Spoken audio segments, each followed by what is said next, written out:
Tell me, how did you found out? Tanong ni Maynard kay Mavita.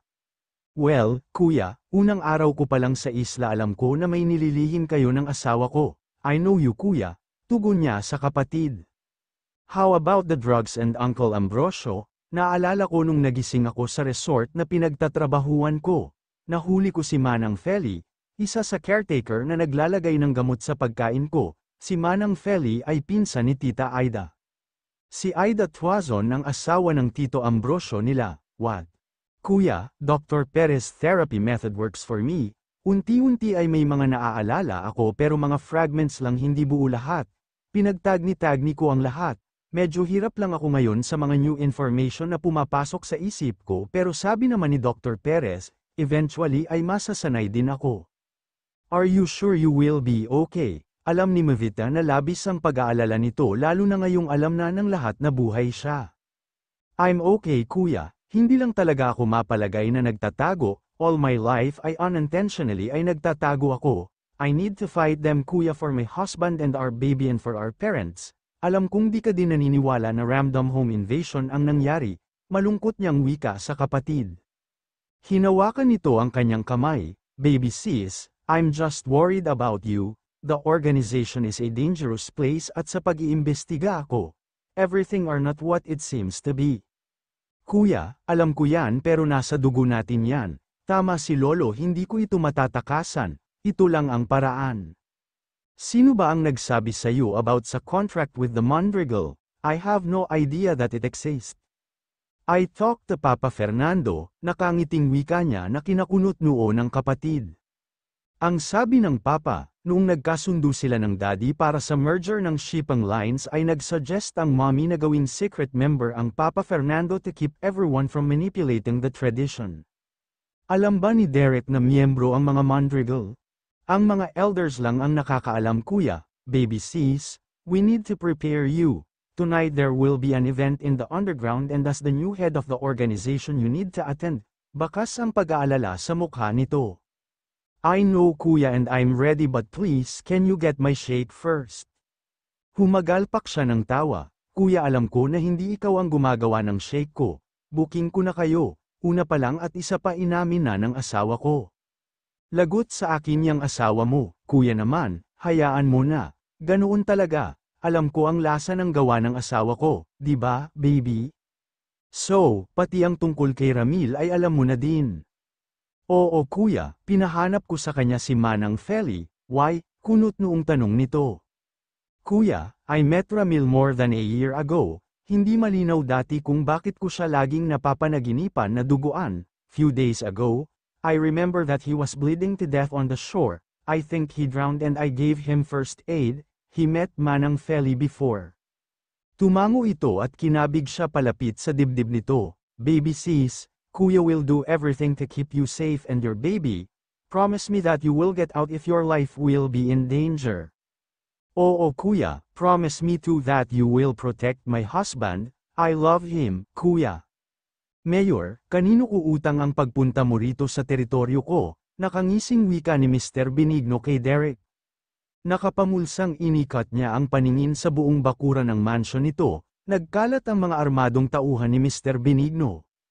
Nandito ako para maningil ng pautang. Utang? Nagpapatawa ka ba, Mayor? Humahalaklak na wika nito sa kanya.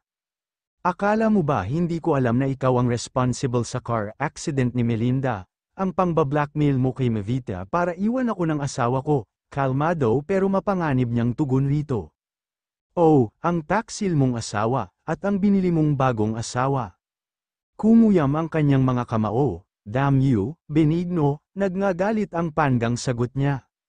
Dapat nga magpasalamat ka pa sa akin, Mayor, pinadali ko ang lahat para sa iyo. Kahit ano pang nagawa ni Melinda at Bobby, walang sino man ang maaaring kumitil ng buhay nila, at huwag mong idamay si Mavita. Dapat lang na mamatay si Melinda, ang babaeng iyon ang dahilan ng kamatayan ng anak ko, galit nitong sigaw sa kanya. Walang dapat sisihin sa pagpapakamatay ng anak mo kundi ang bunso mong anak, ganting sigaw niya sa matanda. Anong sabi mo? Hinawakan nito ang kanyang damit. Bakit hindi mo tanungin ang isa mo pang anak, di ba, Carol? Baling niya sa babaeng nakatayo sa likuran ng matanda. Kunot noong bumaling si Mr. Benigno sa anak nitong namumutlang nakatayo habang hawak-hawak ni Samuel ang braso nito. Paano mong nalaman na anak ko si Carol? Tanong nito nang ibinalik nito ang tingin sa kanya. Tingin mo ba Mr. Benigno hindi ko pinaiimbestigahan lahat ng mga tauhan ko? Nakangising tugon niya na kinasinghap ni Carol. Ang tanging dahilan kung bakit hindi ko pa inalis sa opisina ko ang anak mo ay dahil alam kong nag-espiya siya sa akin at sa pamilya ko. Masama akong magalit Mr. Benigno, at sa lahat ng ayaw ko ay malagay sa panganib ang pamilya ko. Hindi rin lang yang anak mo ang marunong magpanggap. So, alam mo na pala, kung ganun ay alam mo na ding hindi ka na makakalabas ng buhay sa lugar na ito, Mayor Mondregal. Aalis ako sa lugar na ito na ni walang galos o sugat Mr. Benigno, sa tingin ko ngayong tulog na ang lahat ng tauhan mo, sigurado akong makakaalis ako rito. Paano kang nakakasigurado, Mayor? Inilabas nito ang baril nito na tinawanan lang niya. Lumipat ang tingin niya kay Carol. Bakit hindi mo sabihin sa ama mo, Carol, kung paano mong pinatay si Glenda? What? Walang hiya ka, Mondregal. Ikaw ang pumatay sa anak ko, pinaasa mo si Glenda, tinalikuran mo siya at wag mong idamay si Carol rito, galit na wika nito. Kahit kailan ay wala kaming naging relasyon ni Glenda kung paanong wala rin kaming relasyon ni Carol. Aniya kay Mr. Benigno na kinakunot noon ito. Anong ibig sabihin ng lalaking ito, hiha? Daddy, hindi ko alam ang sinasabi ni Mayor. Umiiling na tugon nito sa ama. Alam mo bang siya ang huling bisita ni Glenda sa hospital? At alam mo ba ang kasinungalingang sinabi niya kay Glenda? Tanong niya kay Mr. Benigno. Umiling ito at tinitigan ang anak. Totoo ba? Totoo ba na pinuntahan mo si Glenda? Sigaw nito kay Carol.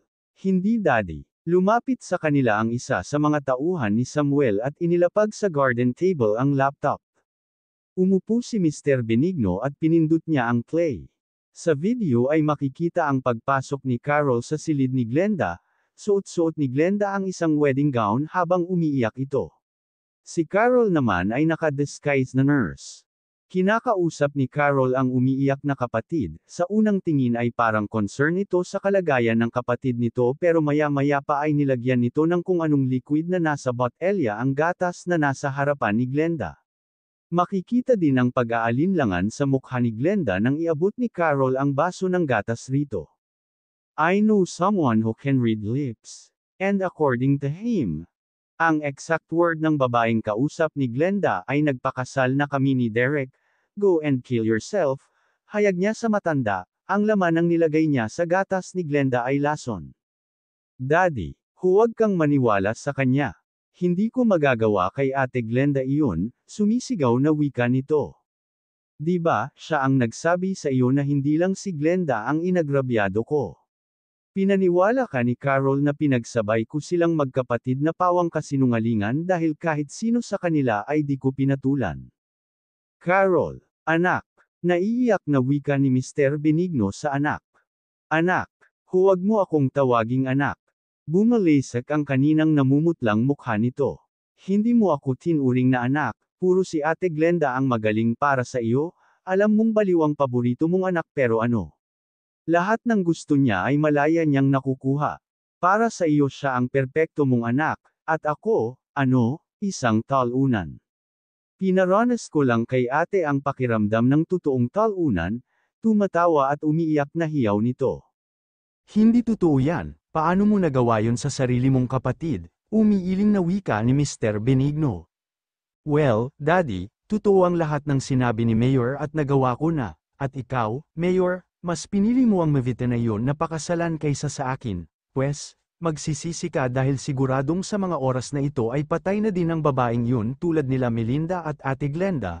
Tumatawang wika nito na kinagulat ni Derek. Anong sabi mo? Galit na hinaklit niya ang braso nito. Rinig ko kay Philip, shake ang pinaglilihian ng babaeng yun kaya inalam ko ang timpla ng paborito niyang inumin. Pinanlamigan ang buong katawan ni Derek, hindi siya nakagalaw. Bro, puntahan mo ang asawa mo, sigaw ni Samuel sa kanya. I will kill you Carol, oras na may mangyari sa mag-ina ko, wika niya rito at pabaalya niyang binitawan ang braso nito. Dali-dali siyang pumasok sa kanyang sasakyan, tinawagan niya si Mavita pero out of coverage ang number nito maging ang cellphone number ni Maynard ay di niya makontak. Frustrated na pinaghahampas niya ang manibela ng katuki ni Samuel ang bintana ng sasakyan. Bro, mag-convoy tayo ng mga tauhan ko, puntahan natin ang headquarters ni Maynard, pinadala ko na sa NBI ang mag-amang Benigno, hayag ng kaibigan sa kanya.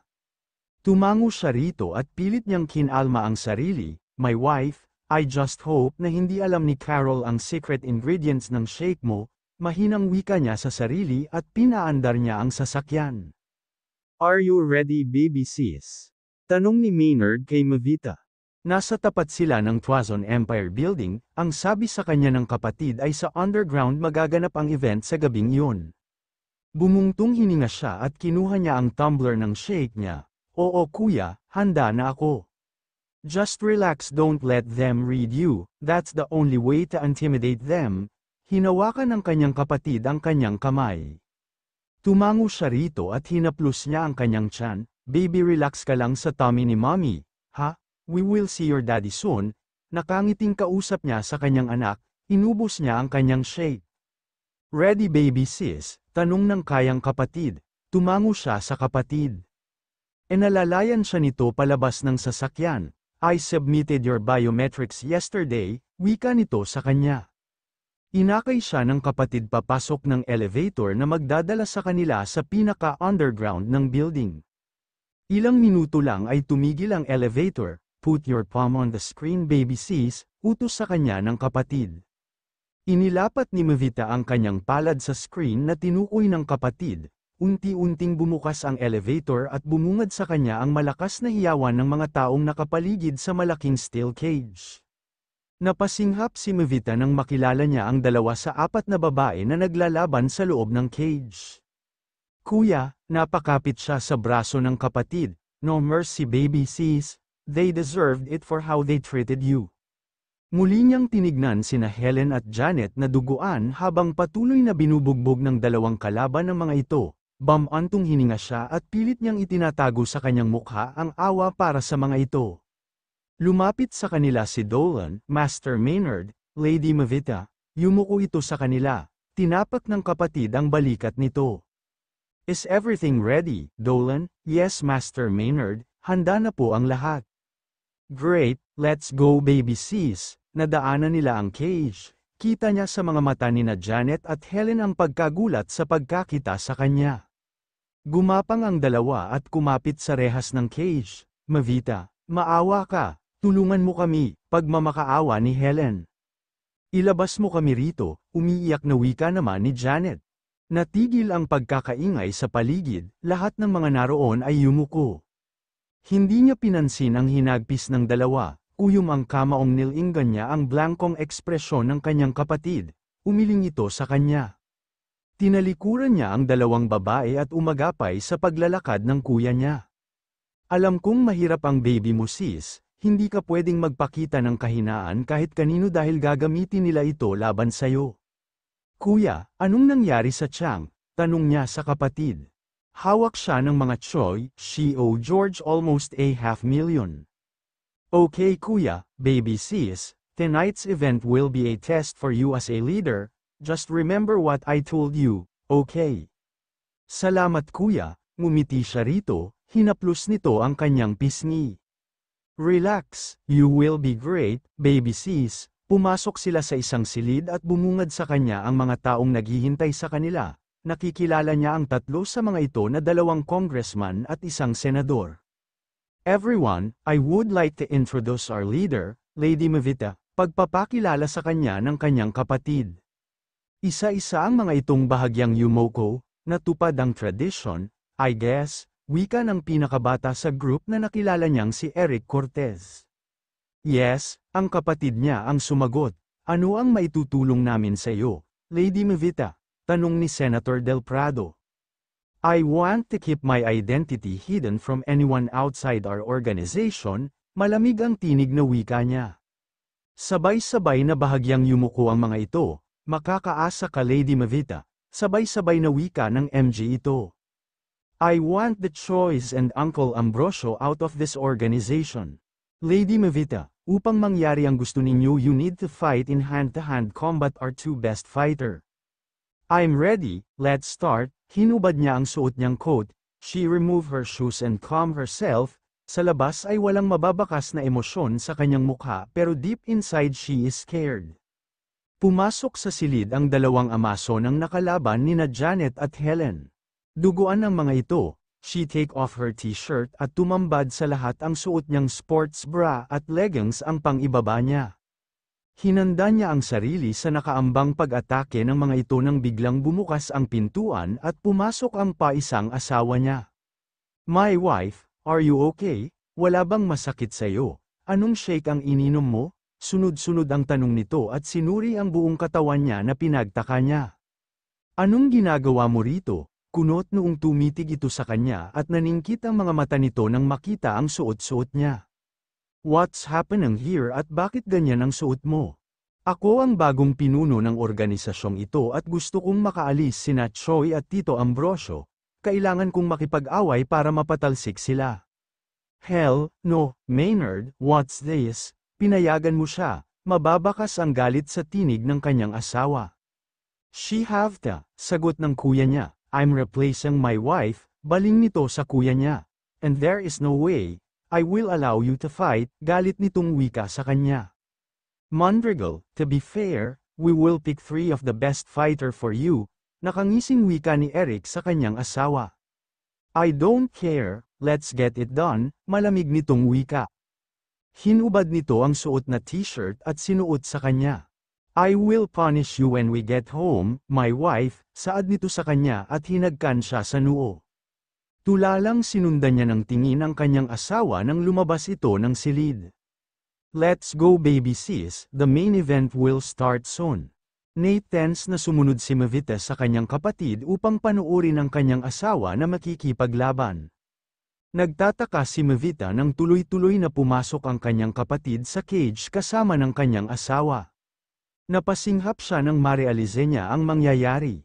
Haharapin ng asawa niya ang kapatid niya. Mavita, take a breath, everything will okay, wika ni Dolan sa kanya. Pero bakit, nagtataka siya dahil ang nandoon na lang upang manood sa laban ay ang mga higher-ups at ang mga kapatid ng kanyang asawa at si Samuel. Nilapitan siya ni Ramil, buti na lang at hindi ako ang pinakasalan mo kundi bagbog sarado ako kay Maynard.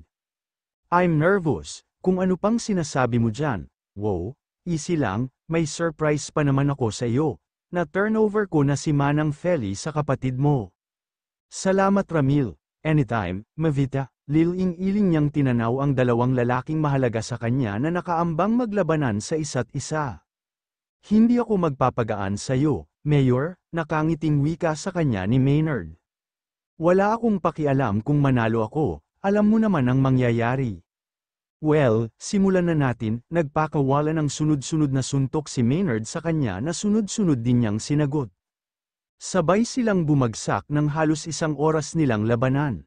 Who won? Tanong niya kay Samuel, nakita niya ang pamumutla ng asawa niya, namumula ang mga mata nito at pigil ang pag-iyak.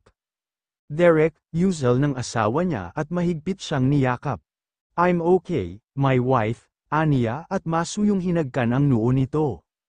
Anong okay, magana ang mukha mo, lumipat si Maynard sa kanila. Tulad niya ay namamaga ang mukha nito at putok ang lobby. Well done, Mayor, inilahad ni Maynard ang kamay nito na malugod niyang tinanggap.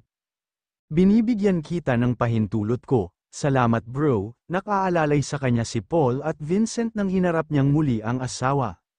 Dahan-dahan siyang lumuhad sa harapan nito na kahit sobrang sakit ng kanyang katawan ay pinilit niyang huwag mapangiwi.